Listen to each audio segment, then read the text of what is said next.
Estudiando una serie titulada Israel, la higuera y los últimos días. Esta es la cuarta conferencia. De veras se los digo con todo mi corazón. Busquen las primeras tres. La tercera la acabo de dar en el segundo servicio. Pero es una serie importantísima que nos dice qué está pasando en el Medio Oriente, el futuro de Israel, la iglesia e Israel, en qué tiempo realmente nos encontramos, porque hay una desinformación impresionante en los medios de comunicación y en las redes sociales. Así que mi pueblo pereció porque le faltó conocimiento, dice el Señor. En esta serie estamos tratando de ubicarnos claramente porque hay aparentemente en la Biblia algunas contradicciones, aparentes contradicciones. Una dicen es que nadie sabe el día y la hora. Es correcto, amén. Nadie sabe el día y la hora del regreso de Cristo. Pero por otro lado, la Biblia también nos dice que sí sabemos las señales de los tiempos en que podemos vivir. Cristo en Mateo 16 les dijo a los fariseos que eran unos hipócritas porque podían distinguir los arreboles y cuando se juntaban las nubes podían decir va a llover, pero ellos no fueron capaces de discernir los tiempos en que Jesucristo iba a venir. Así que estamos viendo claramente en esta serie de qué forma el 14 de mayo de 1948 que Israel recobra su independencia nacional y su soberanía es una de las señales más grandes que Dios nos ha dejado para que nos ubiquemos en qué tiempo estamos. Porque si Israel no hubiera regresado en 1948, fíjense lo que les voy a decir, la profecía, por ejemplo, de Ezequiel 38 y 39 de Gog y de Magog, que es la tercera guerra mundial, no hubiera podido regresar y cumplirse esta profecía porque, como vimos en la conferencia anterior, Israel tenía que estar en su tierra para que se cumpliera la profecía donde el profeta Ezequiel dijo que cuando viniera la alianza de naciones a atacar a Israel, Israel tenía que estar viviendo en paz y con seguridad. Cosa que hace 2700 años, desde que Ezequiel escribió esto, Israel desde el 48 no ha tenido un solo día que no le estén lanzando bombas, misiles o cohetes. Si Israel no hubiera regresado en el 48, ¿cómo podían reconstruir el tercer templo? Ya ahorita se encuentra, ¿verdad?, el motivo de los rabinos de levantar el tercer templo de Israel. El Instituto del Templo se llama este proyecto, pero si Israel no estuviera en su tierra, ¿cómo iba ni siquiera a pensar levantar un templo? En tercer lugar, si Israel no hubiera regresado en el 48, ¿a quién iba a perseguir el anticristo? Todo Apocalipsis, la persecución del anticristo contra los judíos y contra nosotros, los que se salven durante la tribulación.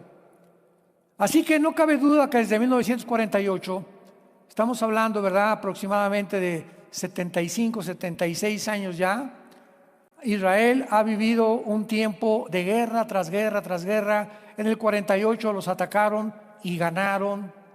En el 56, la guerra del Canal de Suez, los atacaron y ganaron. En el 67, 5 naciones árabes, Jordania, Egipto, Siria, Irak y Libia, los atacaron. Cuando en las probabilidades estaban casi al 50-1, pudieron de una forma milagrosa ganarles. En el 73, la guerra de Yom Kippur, los volvieron a atacar, volvieron a ganar. En el 73, 74, 75, cuando Yasser Arafat, discípulo de Husseini, un hombre que en el tiempo de los nazis se une con Hitler para acabar con los judíos. Hitler pierde la Segunda Guerra Mundial. Husseini, un egipcio, continúa en los 50 levantando y entrenando guerrilleros, grupos terroristas, para tratar de terminar lo que Hitler no pudo terminar: el exterminio de los judíos y de la nación de Israel. Donde estamos oyendo esta última semana, ya no nos vamos más atrás, esta última semana, Israel de una forma milagrosa acaba de acabar con Yahya Sinwar, el director principal y líder del grupo terrorista Hamas. Cuando hace un mes el presidente de Estados Unidos y Kamala Harris, que es la candidata ahorita a la presidencia de parte de los demócratas, le advirtieron a Netanyahu: no vayas a Rafah, que es la ciudad, el sur de Gaza, y donde el Mossad, que es el servicio de inteligencia de Israel, sabía que ahí se encontraban los principales líderes de Hamas, los que el 7 de octubre del año pasado, 2023, entraron y mataron a más de 1,200 civiles y se llevaron a más de 250 de rehenes, que eran como 100 rehenes todavía, niños, jóvenes, adultos y de la cuarta edad, en manos de este grupo de terroristas. Hace 2 días acaban con este hombre en Rafah. No hizo caso Netanyahu ni Estados Unidos. El presidente Macron de Francia es que ya no le manden más armamento a Israel. Vamos a embargar las armas a Israel. Si Netanyahu hubiera hecho caso de esto, nunca hubieran encontrado a Yahya Sinwar, el presidente y el líder del grupo terrorista de Hamas. Ahora ya Hamas parece que está completamente extinguido. Antier, más de 600 terroristas de Hamas se hincaron y se rindieron a Israel. Ya no queremos pelear con ustedes. Dice en México: no le saques. Y ahora la guerra es al norte con Hezbollah, y lo mismo están: no entren por favor a Hezbollah porque quieren entrar con tropas. Hezbollah es un grupo terrorista también financiado por Rusia y por Qatar, que son las 2 naciones principalmente que financian a más de 7 grupos terroristas. Y están diciendo, ¿verdad?, es que si Israel entra al Líbano va a haber personas civiles muertas, etcétera, etcétera, cese al fuego. Y si ellos no entran a eliminar a Hezbollah, Israel tiene una obligación, como cualquier presidente, dictador o rey de cualquier nación de la historia de su nación. El presidente, el líder de una nación, tiene que proteger al pueblo. ¿De acuerdo? Y cuando somos atacados por una nación, imaginémonos que Guatemala nos comienza a lanzar misiles. ¿Vamos a cruzarnos de brazos? Y que Guatemala se meta y que se lleve de Quintana Roo a más de 500, 600 personas de rehenes. ¿Nos vamos a quedar cruzados de brazos? ¿El gobierno de México? No sería gobierno. Entonces lo único que ha hecho Israel es defenderse y tratar de, eliminando los grupos terroristas, evitar y proteger en el futuro a su pueblo. Que no vuelva a suceder lo que pasó el 7 de octubre y lo que ha pasado ya hace 73, 72 años, que todos los días bombas y bombas y bombas y cohetes misiles. Ya estuvo suave, ¿no? Ahora sí nos vamos de veras contra ustedes. Y todo esto está completamente desvirtuado por los medios masivos de comunicación, las redes sociales, que están completamente y son antisemitas. Escuchen esto: la mayor parte de los gobiernos del mundo son antisemitas. Las naciones de Occidente, principalmente Europa y el continente americano, la mayoría son antisemitas, apoyando todas casi la Agenda 2030, que tiene como principal, en su punto más importante, la ideología de género. Busca y googlea Agenda 2030 y vas a encontrar nunca la palabra sexo. Fíjense a dónde estamos yendo, síganme con mucho cuidado. Vas a encontrar la palabra género. Suprimieron la palabra sexo. Y qué interesante a la luz de la Biblia, que todo este desarrollo y planeación de las naciones con el 2030 estén enfocadas principalmente en atacar la familia. en procurar que los hombres ya no se casen con mujeres, ni las mujeres con hombres, en tratar de confundir a los niños de tal manera que el niño ya no se sienta macho, ni la niña se sienta hembra, que puedan comenzar a considerar en sus mentes aún no desarrolladas neurológicamente que pueden cambiar de sexo, y que se les comience a ofrecer, como en Canadá, operaciones de transgénero quirúrgicas sin la intervención de los padres. ¿Por qué ese ataque a la familia, al matrimonio y a confundirnos de nuestra identidad? La Biblia lo dice claramente.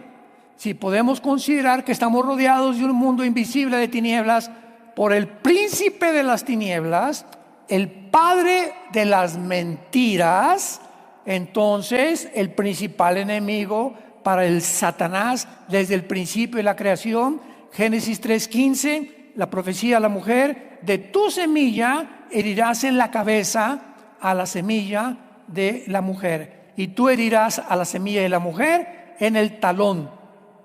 Desde el principio hay una guerra genética donde iba a descender el Mesías a través de casi 5,000, 6,000 años para que pudiera realmente venir como el libertador.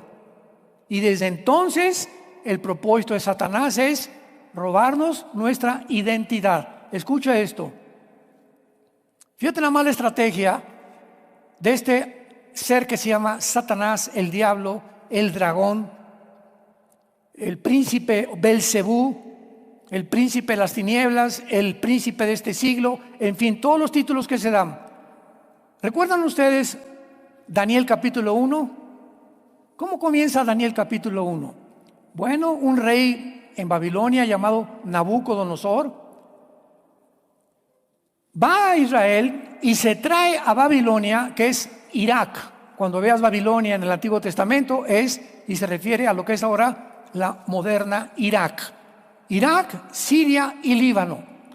Apúntalo. Irak, Siria y el Líbano son la antigua Mesopotamia. Y cuando hablas de Babilonia, abarcaba el Líbano, Siria e Irak.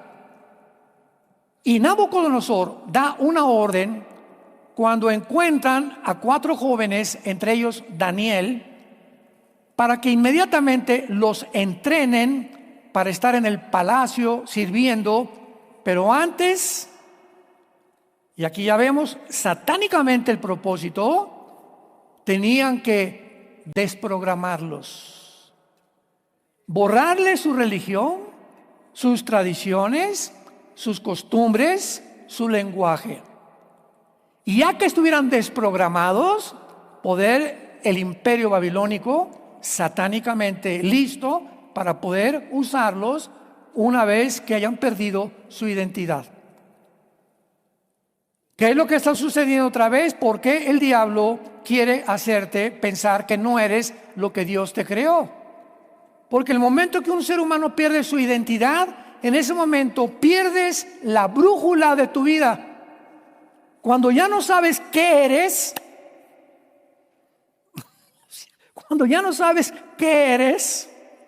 si eres hombre o si eres mujer, en ese momento tu identidad está completamente confundida y ya no tienes una guía en tu vida para guiarte, porque cuando se pierde la identidad del género, se pierde todo. Y en ese momento te vuelves vulnerable a los ataques, a los dardos, como dice Efesios 6, del maligno en tu vida. Porque ya te puede manejar y manipular y puede meterte la identidad que él quiere en tu mente para que tú actúes conforme al nuevo programa que Satanás te mete a través de ideas que no vienen de la Biblia, sino que vienen del mundo secular. Y cuando la humanidad crece y las sociedades crecen y se desarrollan bajo este programa, es cuando sabemos que es una generación de psicópatas. ¿Quién es un psicópata? Psicológicamente hablando, es una persona, número uno, que le gusta ver a las personas sufrir.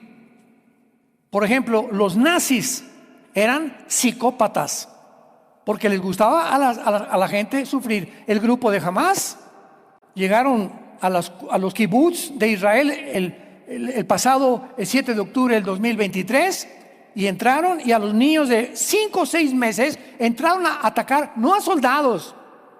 No dirigieron su ataque a soldados israelíes, dirigieron su ataque a civiles. Y comenzaron con los niños de 5 o 6 meses de nacido a meterlos en un horno enfrente de los papás, en sus casas, en microondas. A las mujeres abrirles con un cuchillo el vientre. A los papás sacarle los ojos enfrente de la mamá. Después cortarle las manos. Si las atrocidades que ellos hicieron no se consideran de psicópatas, no sé qué otra palabra o adjetivo calificativo se les pueda denominar. Y no solamente eso, sino que ahora el mundo entero, ¿verdad? En lugar de vamos a orar por los rehenes, por el amor de Dios, el día que secuestran a tu hija, a tu hijo, a tu bebé de 6 meses, ¿qué harías, verdad? Oren, por favor. No, el mundo dijo que liberen a Hamás. O sea, estamos en un mundo donde ya la gente ha perdido la brújula.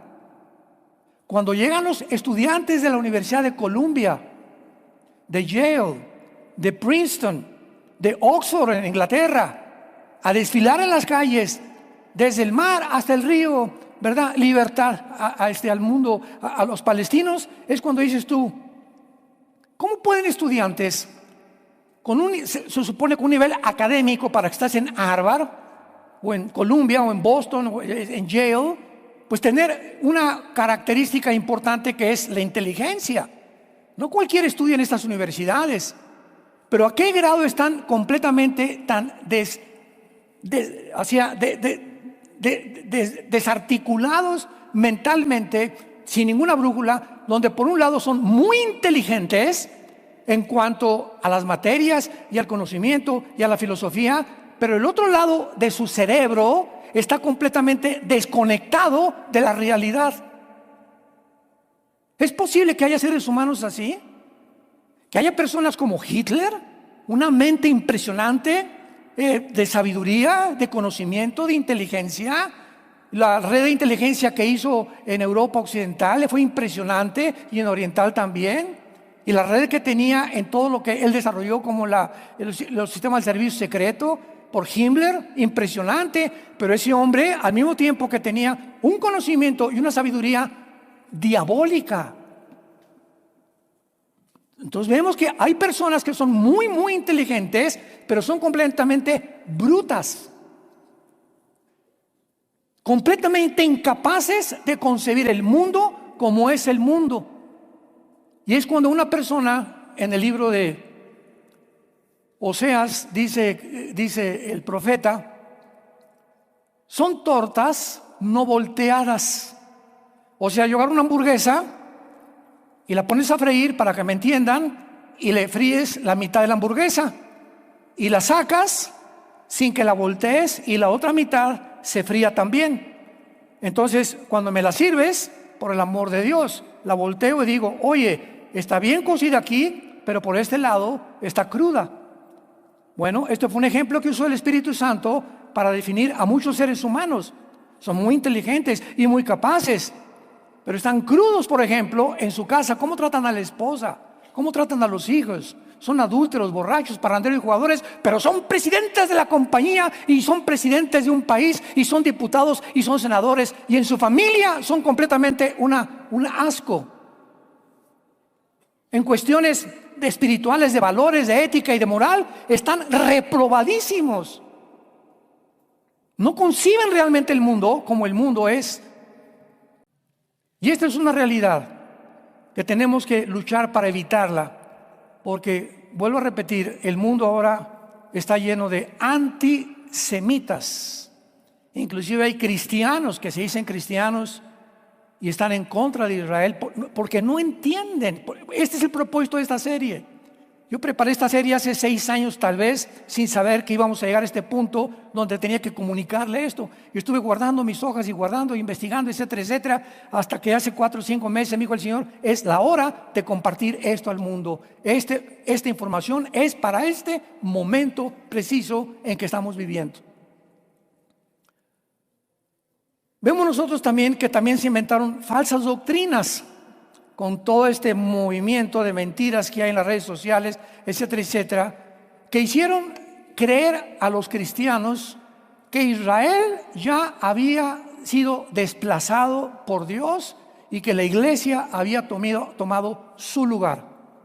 Se llama la teología herética del reemplazo. No, ya Dios no tiene que ver nada con Israel, ellos pecaron, los abandonaron, la iglesia ahora es el Israel de Dios, la iglesia ahora es la que se va a levantar. Y aunque hay cierta verdad en esto, no es una verdad completa, porque siempre una mentira con un poquito de verdad surte mejor ejemplo. Cuando las tinieblas tienen un poquito de luz, surte un mejor ejemplo. Entonces se comenzó a enseñar esto, ¿verdad? Y reemplazaron a Israel. Y las promesas de Abraham, que es incondicional a Israel, no la tomaron en cuenta. Borraron de la Biblia Romanos 9, 10 y 11, 3 capítulos del libro de Romanos, que es casi Romanos es la constitución de la iglesia cristiana, porque están las principales doctrinas esenciales de la palabra de Dios. Esos 3 capítulos los dedica el Espíritu Santo a enseñarnos que no nos envanezcamos por el hecho que Israel haya caído, sino que recobremos realmente nuestra mente y sepamos que Dios no ha olvidado a Israel. Y que así como cayeron, poderoso es Dios para volverlos a levantar. Entonces, ¿de dónde sacan tantas barbaridades? Y están llenando las redes sociales de eso. Entonces, todo esto es importantísimo para que podamos entender, ¿verdad? Aún peor, ¿verdad? Comenzaron a usar más tarde doctrinas demoníacas como justificaciones teológicas para llevar algunos actos más terribles de la historia, como las cruzadas por el Vaticano, la Inquisición y el nazismo, con el Holocausto, con más de 6 millones de asesinados. Llegó un momento en que la iglesia romana dijo: no, es que aquí tenemos que matar a los musulmanes, y ¿verdad? Hicieron las cruzadas, mataron a miles de musulmanes. Vino la Inquisición, el que no acepte que Roma salva y el que no acepte que a través de Roma es la salvación, córtenle el cuello, judíos y cristianos evangélicos. Famoso Torquemada de España, que dirigió la Inquisición. Sin embargo, la Biblia, verdad, es clara. Una vez que ocurrió el primer evento de los últimos tiempos, el renacimiento de Israel, el segundo evento es el rapto de la iglesia.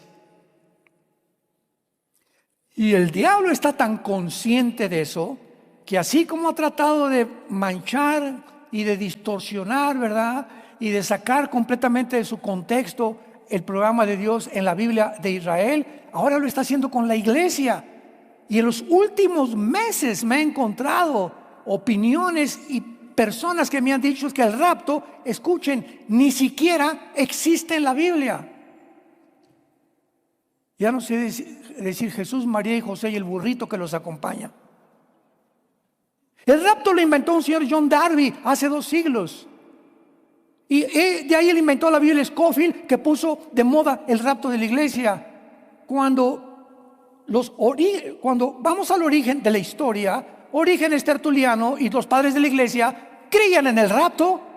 ¿Cómo que hace 2 siglos? ¿Cómo que no está en la iglesia? Pues arráncale las páginas a Juan 14, a Primera de Tesalonicenses capítulo 4, a Primera de Corintios capítulo 15, a Apocalipsis capítulo 4. Arráncaselos, yo les decía a estas personas. Porque ahí está claramente el arrebatamiento de la iglesia. En el Antiguo Testamento hubo 2 casos. Enoc, que fue sacado del Hebreos capítulo 11 de su cuerpo y llevado al cielo, y Elías, que fue sacado de su cuerpo y llevado al cielo. Ahí tuvimos 2 raptos en el Antiguo Testamento, aunque la doctrina no estaba claramente explicada hasta que Dios se la reveló al apóstol Pablo, 1 Corintios 15, 51 al 53. Pero a ese grado hemos llegado, donde el diablo está atacando ahora, y los cristianos, por no tener la información suficiente, caen como mosquitos, ¿verdad? Como mariposas en la red. Dice la Biblia: en el hoyo que han hecho van a caer, y en la red que crearon van a tropezar. De hecho, ¿verdad?, nadie podía saber quién sería la última generación si Israel no hubiera regresado a su tierra. Leamos el pasaje que estamos usando en esta serie en Mateo 24. Voy a tratar en cada conferencia de leer este pasaje, porque hay muchos de ustedes que no han oído la anterior conferencia o las otras tres anteriores a esta. Dice Mateo 24, y este es el pasaje que está de base teológicamente y escatológicamente de toda esta serie de conferencias. Mateo 24, 32 al 34. Dice Jesucristo: de la higuera aprendan la parábola. Número uno, ¿quién es la higuera? Si nosotros identificamos la higuera, podemos entonces identificar y explicar e interpretar las palabras de Cristo. Y claro que sabemos que la higuera es Israel. Anteriormente, ¿verdad? Ya la Biblia mencionaba que el día antes de su crucifixión venía Cristo con los discípulos y vio una higuera, Jesucristo, y vio que no había fruto y la maldijo. Y los discípulos pasaron y dijeron: pero ¿cómo es posible que se haya maldecido con las palabras de Jesús? ¿Qué estaba haciendo Jesucristo? Dando una representación de lo que le vendría a Israel por haber rechazado al Mesías. Israel quedó casi durante 2000 años bajo una maldición, hasta que regresaron nacionalmente en el 48 a su tierra. Entonces, no hay ninguna duda, hay cantidad de pasajes en el Antiguo Testamento. Nos habla Dios que la higuera es Israel. Entonces, de Israel aprendamos esta parábola. Primer paso. Número 2, cuando ya su rama está tierna y brotan las hojas, saben que el verano está cerca. Así también ustedes, cuando vean todas estas cosas, conozcan que está cerca a las puertas. De cierto les digo, que no pasará esta generación hasta que todo esto acontezca. ¿Qué es lo que nos está diciendo Jesucristo cuando escribió estas palabras? Israel, a los 70 años después de Cristo, llegó el general Tito romano, enviado por Vespasiano, su papá, de Roma, y arrasó con Jerusalén. Y algunos años después, en el año 135, Bar Kokhba, otro judío, volvió a rebelarse, y entonces Roma acabó totalmente con Jerusalén y la tierra de Israel. Y desde el año 130 o 70 después de Cristo hasta 1948, Israel vivió exiliado, los israelitas, en Francia, en Rusia, en España, en México, en todas las naciones. Y después de casi 2000 años, ¿quién se iba a imaginar? Porque es un caso único en la historia. No ha habido otro caso similar a lo que sucedió con Israel, que iban a idear el programa para regresar a su tierra, convertirse en una nación, convertirse en un ejército. Ahorita es el mejor ejército del mundo. El Navy SEAL, que es uno de los marinos que entrenan en Estados Unidos, y fue un grupo de Navy SEALs que mandaron a matar a Osama Bin Laden cuando localizaron a través de satélites dónde estaba Osama Bin Laden, que fue el padre de Al Qaeda o el que fundó Al Qaeda, y lo mataron. Se llama O'Neill.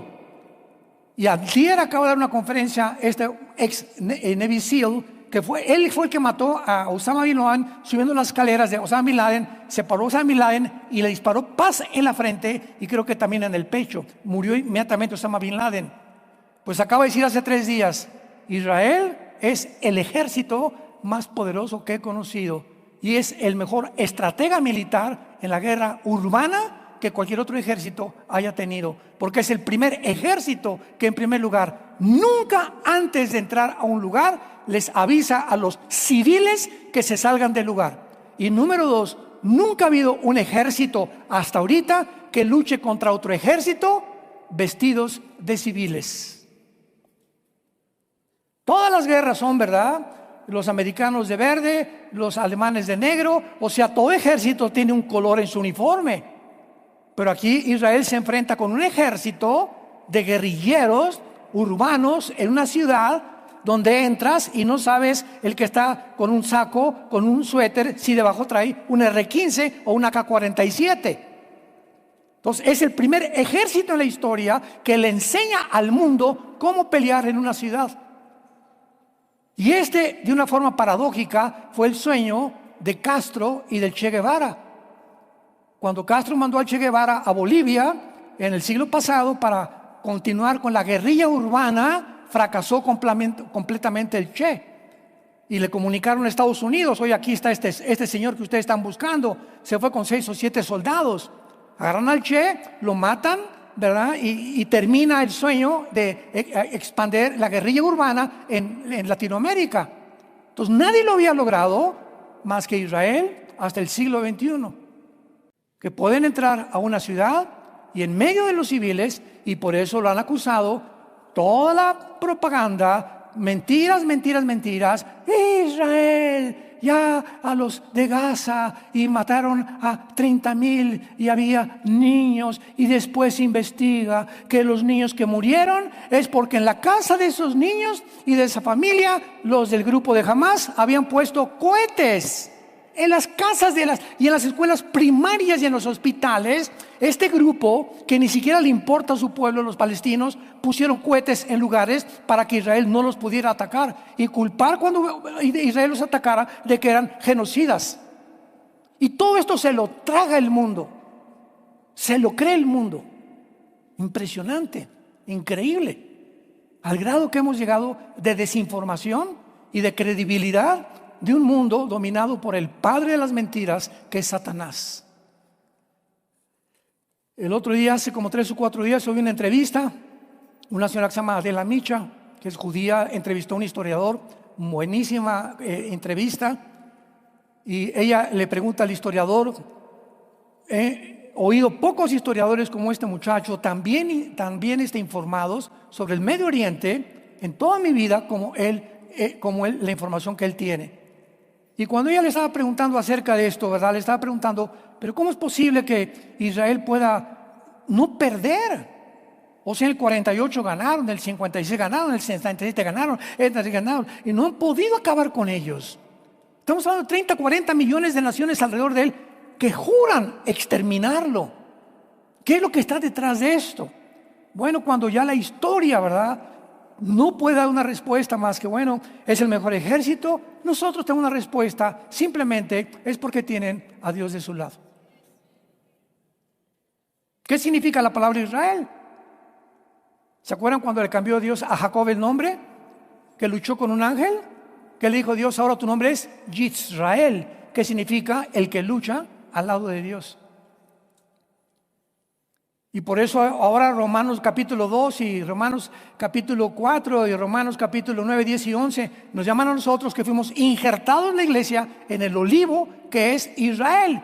Y ahora nosotros, al aceptar a Jesucristo, que es el Mesías, el Salvador de Israel que ellos crucificaron, al recibir la primera iglesia que fue judía, la primera iglesia cristiana, al tener una Biblia que es judía, ¿verdad?, menos el Nuevo Testamento, y al ver que estamos heredando nosotros las riquezas de los que pudieron propagar en el mundo los valores morales, éticos, de conducta, a un mundo como Atenas, que era la campeona de la democracia y de no sé qué tantas cosas. Y Atenas, en una proporción de 5,000 atenienses, tenían 30,000 esclavos.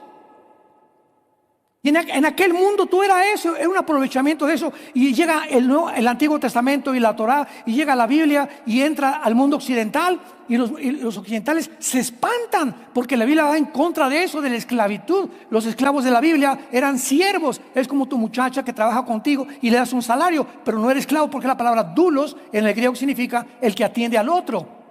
No el esclavo como el que actualmente se acostumbra, ¿verdad? Como los negritos en Estados Unidos en los 50, 60, que los colgaban, los ahorcaban, los perseguían y violaban a las mujeres negritas.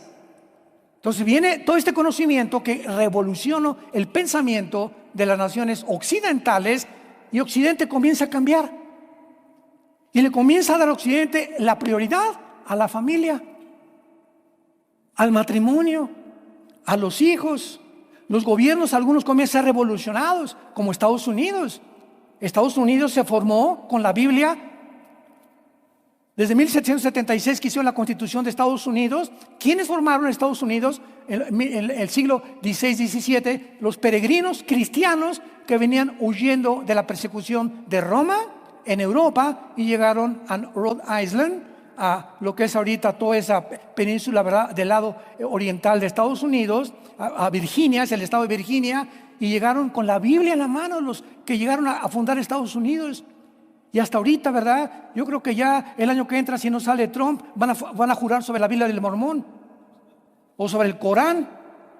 Hasta ahorita la Biblia es el libro que basa todo, pero vienen administraciones enemigas al cristianismo, como la que se encuentra actualmente en Estados Unidos, y atacar y a difundir la ideología de género, confundir a los niños, confundir que tú no eres hombre, no eres mujer, y robar nuestra identidad, y a través de los gobiernos debilitar al pueblo para que el pueblo crea todo lo que se nos dice. El primer experimento que hicieron en este siglo fue en la pandemia. Increíble a lo que llegamos. La desinformación, el mundo de mentiras en que estamos viviendo. Ahora veamos claramente que Israel en el 48 no fue un accidente. Fue algo planeado cuidadosamente por Dios, y de eso se trata esta serie. Abran sus Biblias en el libro de Esdras, capítulo 1, y vamos a estudiar las 5 etapas que se tuvieron que planificar, desarrollar, planear para que Israel llegara a su tierra en el 48. O sea, no solamente llegaron y ¡pum!, ya están los judíos en el 48. No. Hay un problema muy grave ahorita con los millennials, como le llaman, o creo que la generación Z, ¿verdad?, que son la última. Estos niños que están naciendo en este siglo XXI y a finales del siglo pasado, hay un problema gravísimo porque no conocen la historia, ni de los nazis, ni la Primera y Segunda Guerra Mundial, ni del Imperio Otomano, ni la revolución sexual de los 60s, ni la introducción de las drogas en los 60s, de los grupos de rock satánicos, los Rolling Stones, AC/DC, ¿verdad? Todos estos que comenzaron a introducir la forma como Dios usó a Michael Jackson para pervertir a 36 niños que los violó en su rancho. Entonces, toda esta historia que traemos del siglo XX se ha exacerbado en el siglo XXI, y estamos en un punto donde yo le decía a mi esposa anoche, le decía: Marta, yo veo a la gente porque teníamos un desayuno en mi casa, en la casa de ustedes, antier, y llegaron algunas personas y me dijeron: es que mi hija está estudiando en Londres.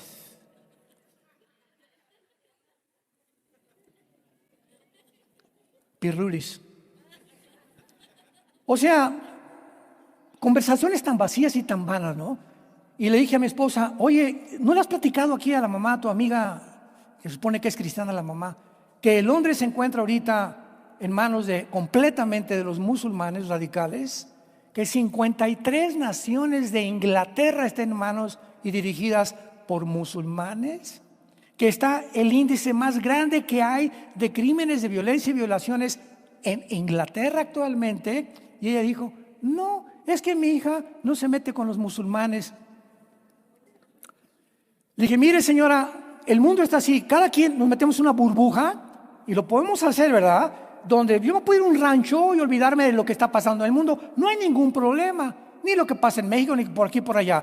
Pero cuando nos metemos en una burbuja y vivimos en medio de un caos, de un tsunami, de vientos que están soplando tan fuerte, y pues a mí no me importa lo que esté pasando, yo estoy aquí en mi mundo. Ese es el mundo que Cristo vino a rompernos y decirnos: es que ustedes ya no viven para ustedes, vivamos para los demás. Cuando esta entrevistó a Adela Michal, le preguntó a este historiador: ¿qué hacemos nosotros? Porque tú crees que pueda sobrevivir Israel. Y es imposible, porque dijo: todos los gobiernos en el mundo están completamente antisemitas contra Occidente. Y este historiador, de una forma muy sabia, contestó: ahora es el tiempo de nosotros. Le dijo: Adela, te doy gracias por la plataforma que me has permitido hablar a este mundo, y así tenemos que hacer. Ahora somos nosotros la gente la que tenemos que salvar. Nuestros gobiernos no nos van a salvar. Metamos esto en la cabeza. La mayor parte de los gobiernos están en la Agenda 2030, y la mayoría son antisemitas, la mayoría son de izquierda. No esperes nada de ningún gobierno, ni de Estados Unidos, ni de México, ni de Inglaterra, de ningún lado. Ahora, el pueblo tiene que despertar. Y ahora, como se usa el wokismo, que es el despertar a aquellos que estaban atormentados y que lo están convenciendo que se levantan en contra de los que tienen, es la forma en la que los cristianos tenemos que despertar ya y cubrir con la sangre de Jesucristo nuestra vida, con el escudo de la fe, la espada del Espíritu, pelear la buena batalla de la fe y decirle al mundo la verdad. A tus amigos, a tus familiares, tal vez en tu oficina, en tu bufete jurídico, en tu consultorio médico, en tu taller de carpintería, la que vende tamales, la que vende tortas. Tenemos que compartir este mensaje al mundo, el amor de Dios en la cruz. Que se arrepientan, viene el tsunami contra el mundo, viene una tempestad tremenda contra el mundo y los cristianos están dormidos. Y es hora, porque nuestra salvación está mucho más cerca que desde el día que nosotros pudimos creer. En el libro de Esdras, en la primera etapa de la restauración de Israel, en la primera etapa, Dios levanta a un hombre llamado Teodoro Herzl, el primer congreso sionista en la ciudad de Basel, Suiza, en el siglo XIX. Ahí levanta Dios a un hombre llamado Teodoro Herzl, y él es el primer judío que comienza Dios a usar en su mente, a despertar en su mente, porque Dios dice en la Biblia: mis ojos buscan hombres y mujeres que se pongan en el camino, en el atajo para vivir para los demás. Dios está buscando a alguien que ame a México y ore por México con pasión, con su corazón. Que si no podemos cambiar el gobierno, que por lo menos tengamos la gracia de seguir predicando este mensaje de salvación en la gracia en Jesucristo. Dios está buscando hombres y mujeres. Dios está buscando, no nos puede forzar a nadie. Entonces, este hombre amaba a Israel. Tenemos que regresar. Él leyó la Torá y dijo: aquí hay profecías que tenemos que regresar. Y aquí tenemos el primer principio de la Biblia. Cuando Dios va a hacer algo, usa al gobierno y usa a la iglesia. Cuando el gobierno no responde, entonces la iglesia toma la facultad de orar por el principado satánico que está sobre ese gobierno, como en el Antiguo Testamento, sobre Grecia, sobre los medos persas, etcétera, etcétera. Y la iglesia tiene la facultad de cambiar las cosas. El poder de la oración.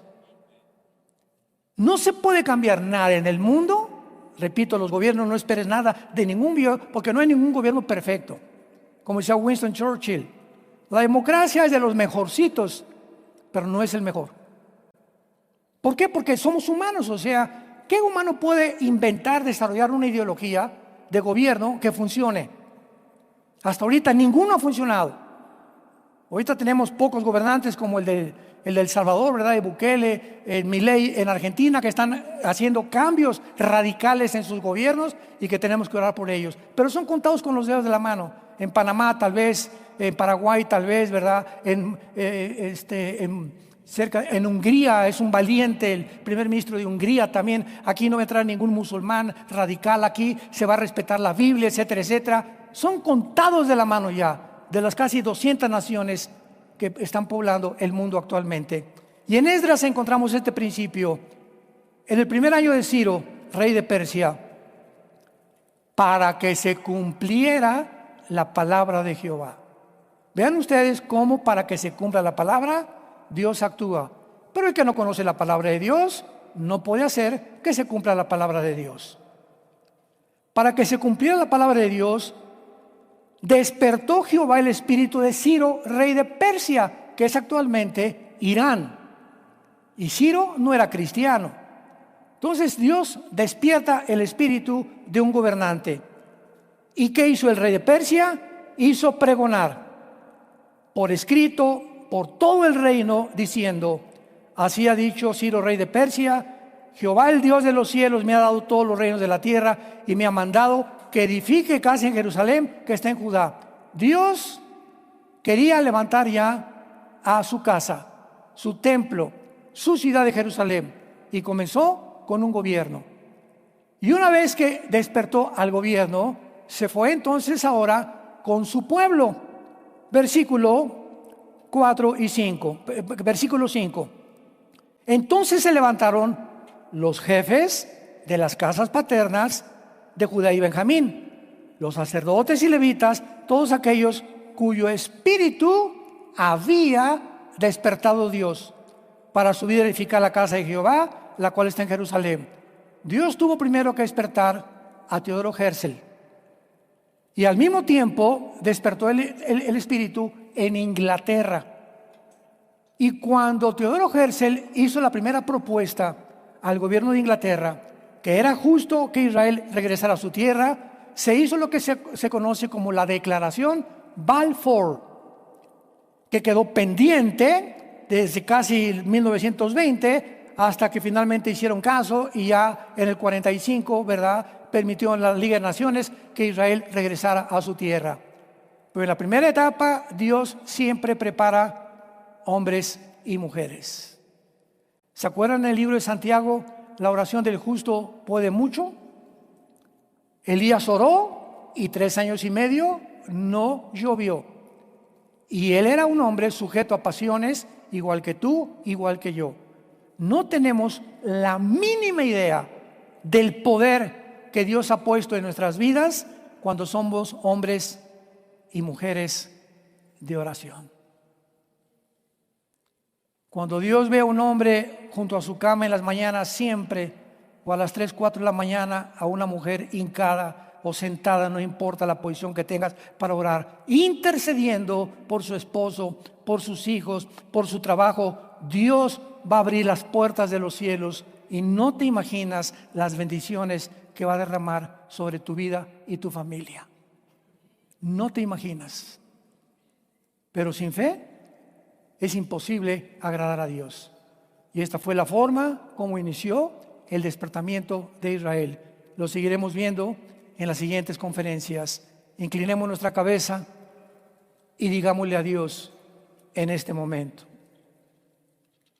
Bendito sea el Dios y Padre de Jesucristo nuestro Señor, que nos ha hecho renacer para una esperanza viva por medio de Jesucristo entre los muertos, para que vivamos una vida diferente a los demás. Saquemos de nuestra vida el egocentrismo, el solo yo, mis intereses, mi dinero, mi casa, mi destino, mi futuro. Porque ya no vivimos para nosotros mismos, sino por aquel que dio su vida en esa cruz y que resucitó para darnos una nueva vida.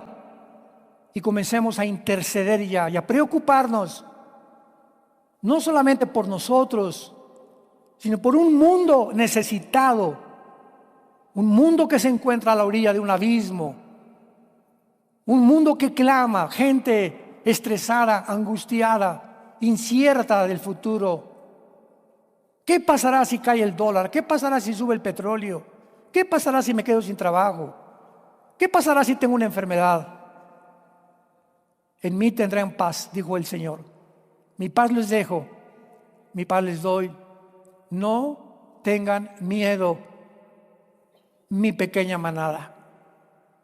Estaré con ustedes todos los días hasta el fin de tu vida.